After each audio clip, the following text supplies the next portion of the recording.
Behind the almost virtuous shine of perfectionism lies a fear as deep as it is poorly understood, the fear of one's own power. Many believe that being a perfectionist is a sign of discipline, commitment to excellence, or even a high moral standard. Society, after all, tends to applaud those who accept nothing less than the best. But what if all of this is just an illusion? What if behind this relentless pursuit of perfection, there is not a strength, but a weakness, an unconscious strategy? To avoid facing something much more frightening, the true potential that each individual carries within themselves. For Carl Jung, perfectionism is not necessarily a virtue. In the view of the Swiss psychiatrist, it can be a sophisticated mechanism of self-sabotage. The human mind, Jung says, creates masks, the so-called personas, to hide parts of the self that it fears to expose to the world. And in many cases, perfectionism is precisely that mask, an impeccable facade that protects the individual not only from external judgment, but above all, from the terror of having to take responsibility for their own greatness. Imagine someone who dreams of writing a book, launching a business, changing careers, or even speaking in public. This person spends years studying, planning, adjusting every detail. But they never start. They never take the first step, because there is always something that isn't good enough yet. The text isn't perfect. The plan isn't solid. The idea still needs adjustments. And so the days, months, and years go by. In this case, perfectionism is not about quality. It is about fear. Fear of failure, of course, but even deeper fear of success. Because as Jung observed, success brings with it a painful revelation that one could have done much more much earlier. Perfectionism creates a state of elegant paralysis. The individual does not move, but seems busy. They are always working on something, always improving a detail. And in the meantime, they avoid facing the most dangerous question of all. What am I really capable of? For the answer to that question is not only grand, it is also frightening. Discovering one's own power also means having to look at lost time, wasted opportunities, and the responsibility that comes with one's own strength. Jung asserted that the shadow, the unconscious part of the psyche where desires, fears, and repressed potentials reside, often includes precisely this unrecognized greatness. And when someone keeps it hidden, they create acceptable justifications for not launching themselves into the world. Perfectionism is one of the most socially valued traits. It is much more acceptable to say, "I haven't started because I want it to be perfect," than to admit, "I haven't started because I'm afraid of what I might become." In this video, this thesis will be explored in depth. The idea that perfectionism is not a noble trait, but a disguised way of staying small, protected, and above all, away from the pain of embracing one's own power. It will be a journey through Jung's thoughts, the labyrinths of the shadow, and the unconscious mechanisms that keep millions of people stagnant, even though they seem to be striving harder than anyone else. And above all, it will be an invitation to question a dangerous belief that perfection is the path to freedom, when in fact, it may be the most beautiful of prisons. Because in the end, perhaps the question is not why do you want to be perfect, but rather what are you avoiding discovering about who you really are? Perfectionism under the clinical and almost surgical gaze of Carl Jung is not merely a mania for details, nor is it an elevated quality that distinguishes the best from the average. From a Jungian perspective, it is a deeply rooted psychic mechanism that serves a very specific function to protect the ego from confronting internal contents that it is not prepared to integrate. And among these contents is often the individual's own inner power. Jung observed that human beings live in constant tension between what is conscious and what remains unconscious. Perfectionism fits precisely into this liminal territory between the conscious that desires admiration and the unconscious that fears exposure. The obsession with doing everything impeccably right is often a plausible excuse to avoid concrete action. For while one is perfecting something, one is not taking real risks. But there is something even deeper in this process. Perfectionism feeds on the persona, the social mask that each person constructs to present themselves to the world. This mask seeks acceptance, approval, recognition. For the perfectionist, the persona becomes almost an altar, a sacred place, where everything must shine without blemishes. They need the world to see them as meticulous, dedicated, and demanding of themselves. This irreproachable public image functions as a shield, and behind this shield lies what Jung called the shadow. The shadow is not merely a repository of vices, traumas, or shameful memories. Jung went further, asserting that the shadow also contains talents, desires, creative impulses, and above all, the individual's potential. Everything that has been repressed, not for being bad, but for being too great for the current structure of the ego to bear. That is why many perfectionists deep down are not just fleeing from making mistakes. They are fleeing from succeeding so overwhelmingly that their lives would need to change completely. Think of someone who dreams of starting their own business. This person says they are not ready yet, that they need to study more, plan better, save more money, learn about marketing, understand people management. The discourse is perfect, socially admirable, but in reality, there may be a visceral fear behind it. Fear of success, fear of having to deal with greater responsibilities, with others' expectations, with being observed and judged under a new light. Perfectionism is the perfect alibi. It prevents falling, but it also prevents flying. Jung understood that the human psyche cannot tolerate vacuums.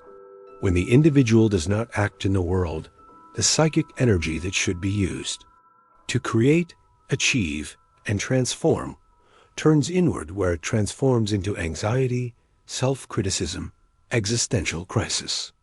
That is why often the more perfectionist someone becomes, the more anxious, dissatisfied, and frustrated they feel. The psyche demands expression, and perfectionism is a gilded prison that blocks that expression. Therefore, pursuing perfection is not just about wanting to do things well. It is often a sophisticated maneuver of the unconscious to avoid the deep discomfort of confronting one's own potential. Because those who recognize their own power can no longer hide. They must use it. And that means exposing oneself, taking risks, dealing with failure, but also with success, which for many is even more terrifying. But if perfectionism is in fact a disguise for the fear of one's own power, what exactly is this power that is so frightening? What is so devastating about recognizing our own greatness? This is precisely what we will discuss in the next part. If this content is making sense to you, click the subscribe button and subscribe to the channel. Thank you for your support. Jung said that there is a significant difference between what the ego consciously desires and what the self, the deepest core of the psyche, demands from us. The self calls us to realize our individuation, to develop our fullest uniqueness. But this call is uncomfortable, sometimes painful, because it forces us to step out of our comfort zone, to abandon fragile and limited identities, and to face the unknown that exists both within and outside of us.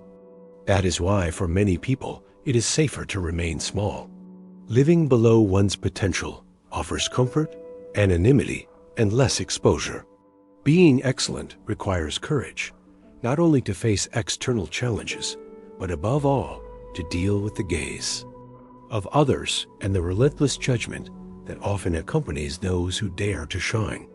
Because society, even if it claims to value genius, often punishes those who stand out too much. Those who appear too great become targets of envy, suffocating expectations, or even hostility. Furthermore, there is the weight of one's own shadow. Jung stated that everything we repress, including our greatness, ends up in the shadow. And what remains in the shadow begins to exert unconscious influence over us. A person may, without realizing it, create situations where they sabotage their own projects, destroy promising relationships, or give up at the decisive moment all, to avoid having to bear the weight of becoming who they could truly be, because realizing one's power implies having to live up to it. And that is but if all of this is hidden in the depths of the psyche, where exactly does this feared strength reside? Where is this power that, according to Jung, inhabits our shadow and can at the same time destroy or liberate us? To answer this question, we need to enter the darkest territory of the human mind, the shadow. And it is precisely about this that we will talk in the next part. To understand why so many perfectionists remain trapped in endless cycles of idealization and immobility, one must delve into one of the most fascinating and disturbing concepts of Carl Gustav Jung's analytical psychology, the shadow. And when talking about the perfectionist's shadow, it is not just about flaws, vices, or ugly thoughts. It is primarily about repressed potential, hidden desires, and fears so deep that they often do not even reach consciousness. Jung defined the shadow as everything that the individual does not wish to be, but that nonetheless is. These are aspects, qualities, impulses, abilities, and feelings that have been banished from consciousness because they did not fit the socially acceptable image, the persona that each person has constructed for themselves. In the case of the perfectionist, the persona is impeccable, someone disciplined, detail-oriented, always in pursuit of excellence. But behind this facade, the shadow may contain precisely the opposite: fear, insecurity, anger, envy, and ironically, also grand talents that have been repressed for seeming excessive or threatening. For Jung, repressing the shadow does not make it disappear. On the contrary, everything that is denied and banished to the unconscious becomes even more powerful, exerting a silent influence over thoughts, behaviors, and decisions. Perfectionism can then be seen as a highly sophisticated defense mechanism. By maintaining an obsessive focus on details, the individual keeps the shadow locked away, preventing its contents from surfacing and forcing them to confront uncomfortable truths about themselves. Jung believed that there is immense life force in the shadow. Everything we repress, including our talents, creativity, and boldness, remains there accumulating energy. This energy, not finding a healthy outlet for expression, begins to manifest dysfunctionally. Chronic anxiety, panic attacks, compulsions, extreme procrastination. That is why many perfectionists live in a permanent state of tension. They carry within them a dormant volcano ready to erupt. And there is something even more unsettling. The shadow does not only reveal itself in moments of crisis. It infiltrates the small choices of daily life. An email that takes hours to write because it is never good enough. A project that is never launched. A relationship that ends before it even begins out of fear of not being perfect. In the eyes of the other, the shadow silently sabotages every step, while the perfectionist maintains the illusion of merely waiting for the right moment. Deep down, perfectionism is an unconscious strategy to avoid contact with this shadow. For facing it means admitting hard truths that the person is hiding from their own potential. That fear paralyzes them more than any imperfection ever could. And as long as perfectionism seems noble, no one will force them to change. But there is an immense cost to keeping the shadow locked away. And this cost manifests in very concrete ways in the emotional, professional, and existential life of the perfectionist. What are these consequences? What happens when someone lives enslaved by this dynamic? This is what we will explore in the next part. Perfectionism seen from the outside seems like a virtue. Many associate it with the pursuit of excellence, dedication, and commitment to impeccable results. But those who live within this armor know that the psychological cost is devastating. For Carl Gustav Jung, Everything that is kept repressed or not loved comes at a price. In the case of the perfectionist, the cost often manifests as anxiety, guilt, paralysis, and a chronically dissatisfied life, despite often appearing successful. In the eyes of the world, there is also the deep suffering caused by relentless self-criticism. The perfectionist not only seeks to do everything impeccably, they torment themselves for every minimal, real or imagined failure.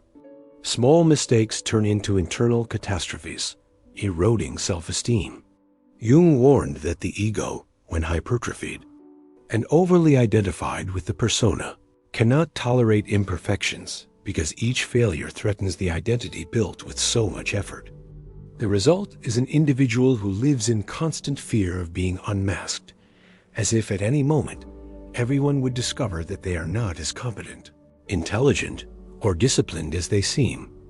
Another devastating consequence of perfectionism is the toxic relationship with failure. The perfectionist does not see mistakes as learning opportunities, but as proof of inadequacy. Each failure is experienced as a mortal blow to their identity. This generates paralyzing fear. After all, if everything must be perfect, any misstep is unacceptable. This mindset hinders not only personal growth, but also creativity. For innovating means experimenting, taking risks, and accepting that many attempts will be imperfect. In the undiscovered self, Jung explained that the modern individual, by losing contact with their true self, becomes vulnerable to external pressures and ends up living according to others' expectations. The perfectionist is a living example of this. They are so busy trying to maintain the impeccable mask that they disconnect from who they really are. And in this process, they become increasingly vulnerable to identity crisis, anxiety, and even depression. However, Jung also believed that there is a way out. But it does not lie in forcefully destroying perfectionism, nor in accepting mediocrity. The solution is something much deeper: to recognize, integrate, and transform the energy that is currently trapped in this destructive cycle. For what currently imprisons can, when brought to consciousness, become fuel for a much more authentic life. But how to break this cycle? How to use one's own imperfection as a path to freedom rather than imprisonment? To answer this, we need to understand how Jung viewed the path to overcoming these patterns and how we can, in practice, begin to break free from this golden prison. This is what we will discuss in the next part. If what you're hearing resonates with you, you'll find real value in my ebooks. Beyond the Shadow breaks down Jung's core ideas, while Dialogues with the Unconscious gives you a 30-day path to apply them in your life. Both are linked in the pinned comment. If there is something that differentiates Carl Gustav Jung from so many other thinkers in psychology, it is his radically transformative view of human suffering. For Jung, symptoms, anxiety, compulsions, blockages are not just problems to be eliminated, but messages from the unconscious. They are invitations, sometimes brutal, for the individual to discover something essential about themselves. In the case of perfectionism, the message is clear. There is an inner power that is being suffocated. There is an unlived life that demands to finally come to the surface. Jung did not see perfectionism as a moral flaw. He understood it as a legitimate psychic defense created to protect the ego from confronting internal contents that still seemed too great, too dangerous to be faced. But he also warned that if this defense crystallizes, it transforms into a prison. And the key to escaping this prison lies in the process he called individuation. Individuation in Jungian thought is the path by which this individual becomes what they are in essence. It is the process of integrating all parts of the psyche, including those that have been repressed, denied, or projected onto others. And here is the crucial point for Jung. The goal is not to eliminate the shadow or to forcefully rid oneself of perfectionism. It is to integrate, to transform, to make the energies that were once blocked serve conscious life. In the case of the perfectionist, This means recognizing that the drive for excellence is not in itself something bad. The desire to do well can be an extraordinary force, capable of generating valuable works, bold projects, impressive achievements. The problem arises when this force becomes tyrannical, demanding absolute perfection and paralyzing action. The painful truth is this: if you keep waiting for the perfect plan, the perfect words, the perfect feeling, you'll wait forever. Life doesn't pause until you're ready. It keeps going. Perfectionism doesn't just stop you from chasing goals. It stops you from knowing who you really are. Jung once said that pain doesn't come from having a hard life. It comes from living someone else's life. And that's what perfectionism often is: a life that isn't fully yours. It looks nice, but it feels empty. So how do we escape this trap?